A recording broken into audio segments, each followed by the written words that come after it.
Halo teman-teman semua, kembali lagi dengan aku. Di video kali ini, aku kembali untuk membahas soal wawancara.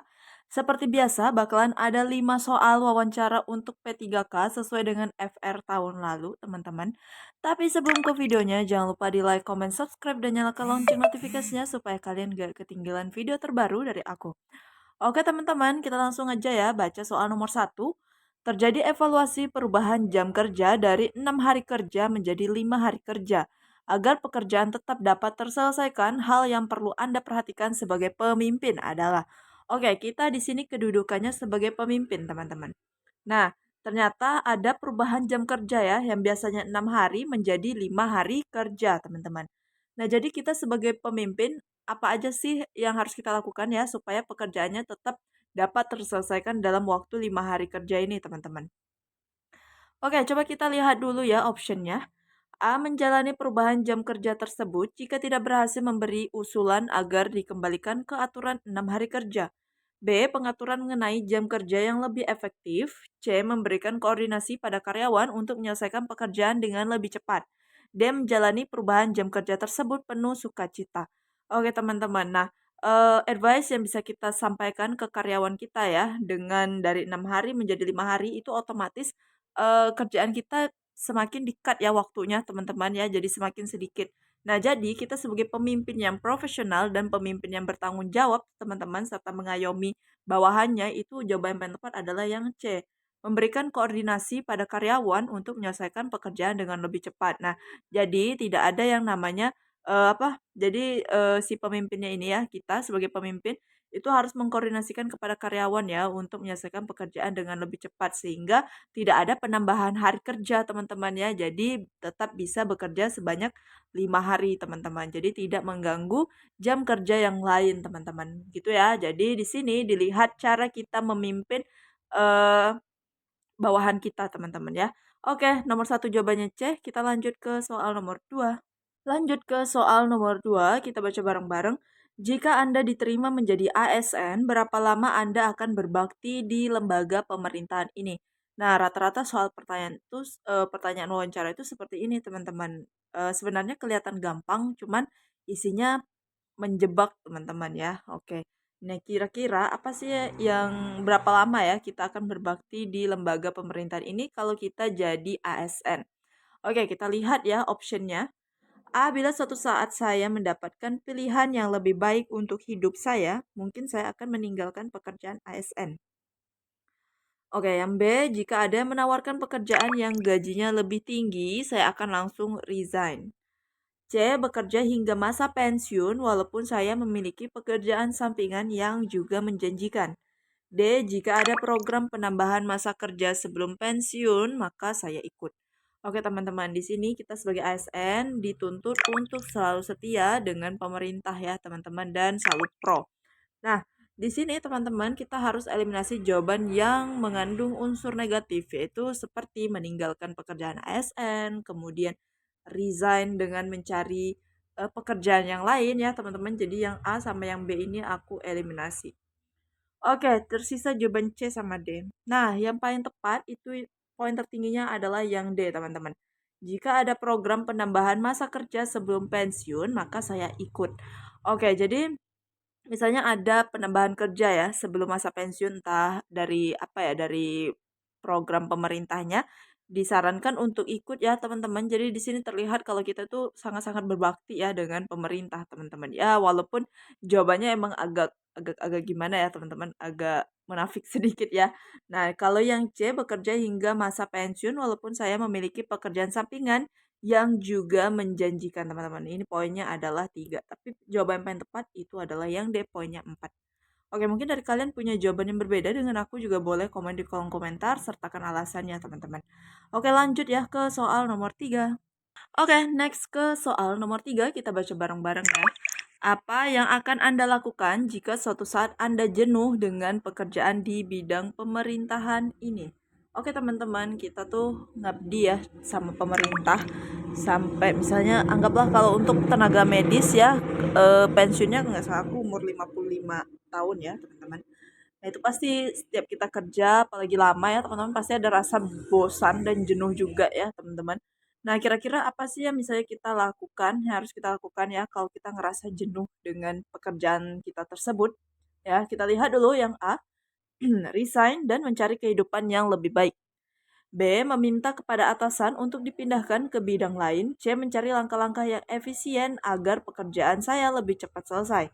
D. Saya pastikan saya ahli pada pekerjaan tersebut sehingga saya tidak akan jenuh, teman-teman.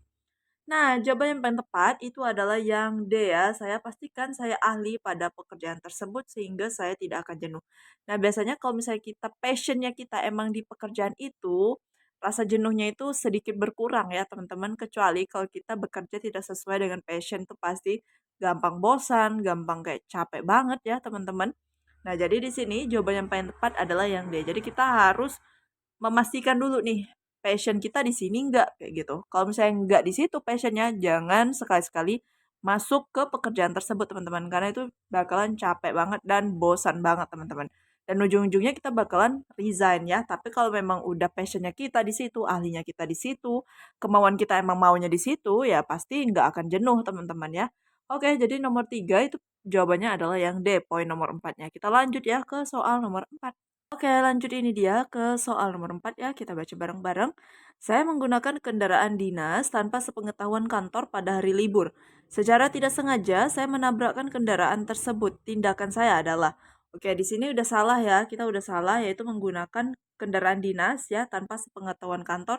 Di hari libur pula, teman-teman, harusnya kendaraan dinas itu digunakan saat hari kerja, teman-teman. Ya, untuk pergi ke kantor, bahkan untuk ke pasar pun nggak boleh, ya, walaupun masih jam kerja karena kan kendaraan dinas diperuntukkan untuk kita pergi bekerja, teman-teman, ya.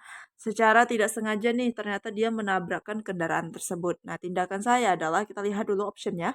A. Diam-diam menyimpan kendaraan tersebut karena tidak seorang pun tahu saya yang menggunakan. B. Melaporkan kejadian tersebut kepada pimpinan dan menerima hukuman atau petunjuk dari pimpinan. C. Membawa kendaraan tersebut ke bengkel atas biaya pribadi dan mengembalikannya. Dia membawa kendaraan tersebut ke bengkel, melaporkan kepada pimpinan dan menyerahkan keputusan sepenuhnya kepada pimpinan. Nah, di sini harus terlihat tanggung jawab kita juga ya. Kan kita yang apa ya, yang menabrakkan ya. Jadi kita harus tanggung jawab, teman-teman. Tanggung jawabnya dengan apa?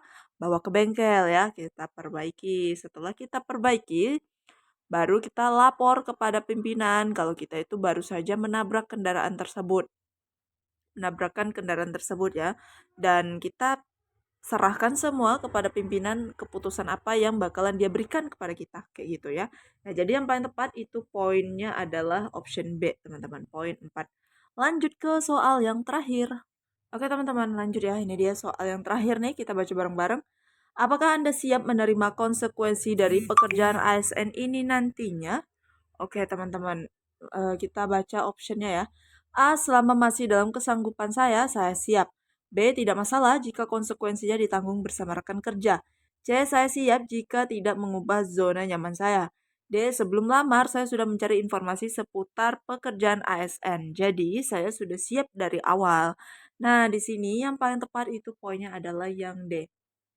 Jadi, sebelum kita mau daftar ASN ini, kita cari dulu, kita harus gali dulu informasi seputar ASN ini, plus minusnya apa, kelemahan, kekurangannya, kekurangan dan kelebihannya itu apa, jadi ASN ya, supaya kita lebih siap mental, teman-teman, untuk masuk ke pekerjaan ASN ini ya, sebagai aparatur sipil negara ya, teman-teman. Nah, kalau yang A, B, dan C itu kurang tepat ya, teman-teman, tidak tepat ya. Kenapa? Kalau yang A, selama masih dalam kesanggupan saya siap.